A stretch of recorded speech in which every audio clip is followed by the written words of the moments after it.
Iran ಮತ್ತು America ನಡುವಿನ ಸಂಘರ್ಷ ಈಗ ಹೊಸ ತಿರುವು ಪಡೆದುಕೊಂಡಿದೆ.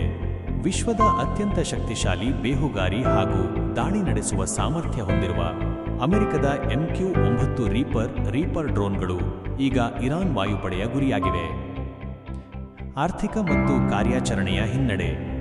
ವರದಿಗಳ ಪ್ರಕಾರ ಅಮೆರಿಕ ಈವರೆಗೆ ಬರೋಬ್ಬರಿ 12ಕ್ಕೂ ಹೆಚ್ಚು ರೀಪರ್ ಡ್ರೋನ್ಗಳನ್ನು ಕಳೆದುಕೊಂಡಿದೆ. ಕೇವಲ ಒಂದು ವಾರದ ಸಂಘರ್ಷದಲ್ಲಿ ಅಮೆರಿಕದ ಯುದ್ಧ ವೆಚ್ಚ ಬರೋಬ್ಬರಿ $12 ಬಿಲಿಯನ್ ದಾಪುಗಾಲು ಹಾಕುತ್ತಿದೆ. ಒಂದು ಡ್ರೋನ್ ಬೆಲೆ ಅಂದಾಜು $30 ರಿಂದ $32 ಮಿಲಿಯನ್. ಒಟ್ಟು ನಷ್ಟ ಬರೋಬ್ಬರಿ $330 ಮಿಲಿಯನ್ ಗಳಿಗೂ ಅಧಿಕ. ಪರಿಣಾಮ, ಇದು ಕೇವಲ ಹಣದ ನಷ್ಟವಲ್ಲ, ಬದಲಾಗಿ ಅಮೆರಿಕದ ಕಣ್ಗಾವಲು ಮತ್ತು ದಾಳಿಯ ಸಾಮರ್ಥ್ಯಕ್ಕೆ ಬಿದ್ದ ದೊಡ್ಡ ಹೊಡೆತ. ಇರಾನ್ನ ವಾಯು ರಕ್ಷಣಾ ವ್ಯವಸ್ಥೆ. ಅತ್ಯಾಧುನಿಕ ತಂತ್ರಜ್ಞಾನ ಹೊಂದಿರುವ ಈ ಡ್ರೋನ್ಗಳನ್ನು ಇರಾನ್ನ ವಾಯು ರಕ್ಷಣಾ ವ್ಯವಸ್ಥೆಯು ಯಶಸ್ವಿಯಾಗಿ ಹೊಡೆದುರುಳಿಸಿರುವುದು ಜಾಗತಿಕ ಮಟ್ಟದಲ್ಲಿ ಚರ್ಚೆಗೆ ಕಾರಣವಾಗಿದೆ. ಇರಾನ್ನ ಈ ಪ್ರತಿರೋಧವು ಯುದ್ಧಭೂಮಿಯ ಸಮೀಕರಣವನ್ನೇ ಬದಲಿಸುವ ಮುನ್ಸೂಚನೆ ನೀಡುತ್ತಿದೆ. ಜಾಗತಿಕ ಆತಂಕ.